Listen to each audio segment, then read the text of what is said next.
Hello, good afternoon po mga kamutya. Ito po naman ang tinatawag na mga basalt stones po. Same po sila ng basalt stones ang tawag sa kanila, pero magkaiba-iba po ang kanilang kulay. Yan. Iba-iba po ang kulay nila po. Mga basalt stone po yan sila. So ibig sabihin galing po sila sa nag-form sila galing sa lava o galing sa volcano. So sila po ay naging bato. Yan. Subalit pag ito po ay inyong iningatan, dahil po ang mga basalt stone po ay maganda po siyang amulet. Maganda po siyang pang-akit sa mga customer kung meron kang business. Pero sa mga naniniwala lang po yan. Ako naman po mapaniwalain. Tulad naman ito, this one. Ito po ay green jasper. Green jasper siya, pero ano pa rin siya ng parang basalt stones. Basalt stone pa rin po rin siya. Ito po. This is for money. Mga green jasper. Ito po, green jasper po yan. Ito ang tinatawag green jasper. Yan, green jasper. Wishing yan for money. Ito naman po, green jasper pa rin ito. Ito, pero parang may pagkaano siya. Ano ba ang kulay niya? Parang amber. I don't know kung anong pasta. Para siyang violet. Hindi ko mawari. Maganda po ito, yung mga ganitong stone na i-collect po natin. Yan po, ang dyan ay galing ito ng nakuha ko po ito sa Baguio. Yan, Baguio City po. Ito, sa Baguio City ko din po ito nakuha. Yan po iniingatan ko. Kasi alam ko ang meaning ng mga basalt stones po. Pag ito po ay inyong kinulik, dahil po ito ay galing sa vulkan, so ibig sabihin mga powerful po silang mga bato. Dahil to sila yan, mga basalt stone po yan. Pare-pareho po yan sila. Ang po ng basalt stone, ito po ay nagbibigay sa atin ng lakas. Ibig sabihin, kung palagi tayong negative sa buhay, so pag mayroon po tayong iniingatan na ganitong mga stones po, magkakaroon po tayo ng parang courage. Parang hindi ka mawawala ng pag-asa, dahil ito mismo ay magbibigay po sa inyo ng, hindi lang sa inyo o sa akin o sa atin, ay magbibigay siya ng positive energy. So, kung wala ka pong mga ganito, madali kang kapitan ng mga negative, tuluyan ka ng magiging negative thinker. Ang ganito po kasi mayroon din ito na siya ng stability, and then brings vitality. Ibig sabihin, hindi lang po siya pang physical, pang po din siya, din siya ng ating vitality. Hindi lang siya pang spiritual, pang physical, pang po na sa ating sa vitality natin, para tayo ay maging strong. Sa mga nagtataglay po ng mga ganitong amulet na mga basalt stones po, ito po ay magandang alagaan. Ito po ay sa mga magkakaroon yung mga owner po ng mga ganitong amulet is magkakaroon ko po ng strong energy. Wag mong ito po ay halimbawa madali kang mapagod, madali kang mawala ng pag-asa.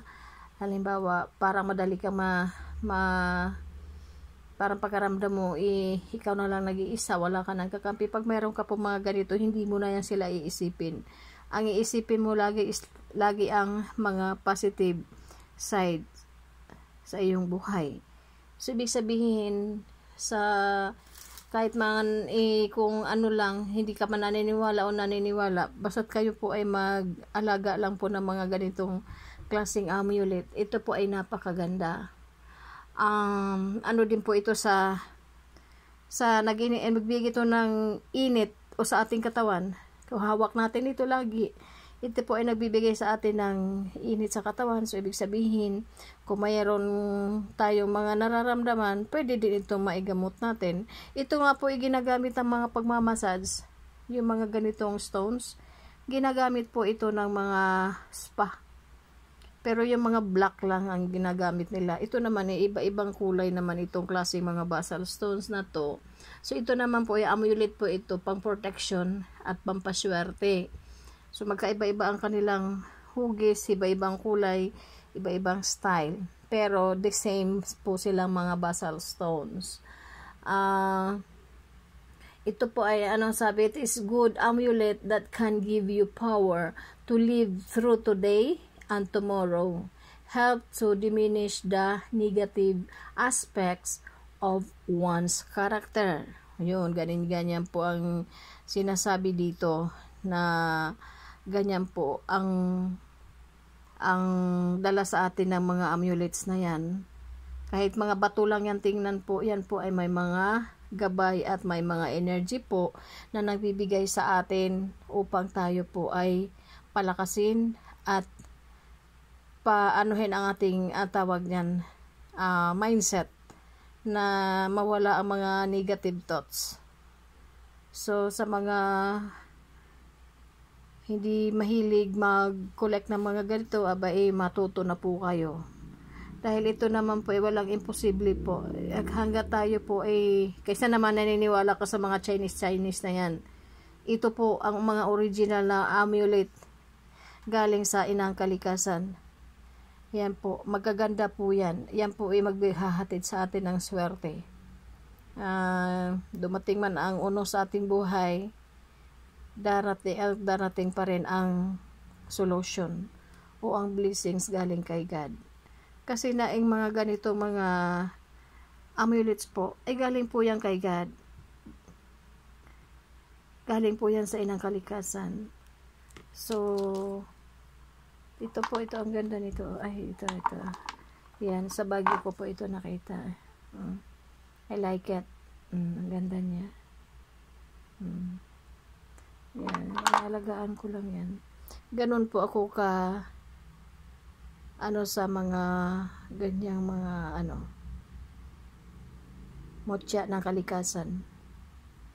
Yan po ay magbibigay sa atin ng swerte, energy, and stability and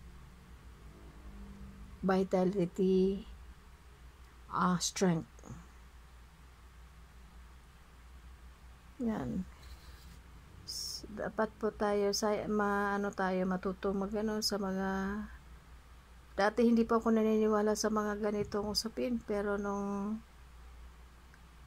binigyan ako ng nanay ko na mga ganito, so naunawaan ko na dapat pala tayo ay maging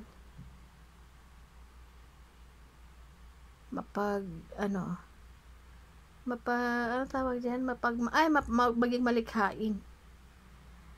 Ayan, kasi po kaya nga tayo binigyan ni God ng isip para maging malikhain tayo. Ito gamitin natin para magsaliksik kung ano ang makakabuti sa atin, ano ang dapat gawin. So, ibig sabihin, si God ang nagbibigay sa atin ng knowledge and wisdom. So, thank you so much po sa mga nanood. Yan po ay aking mga alaga, mga bagong alaga ko galing sa inang kalikasan na mga mutya. Thank you po and good afternoon.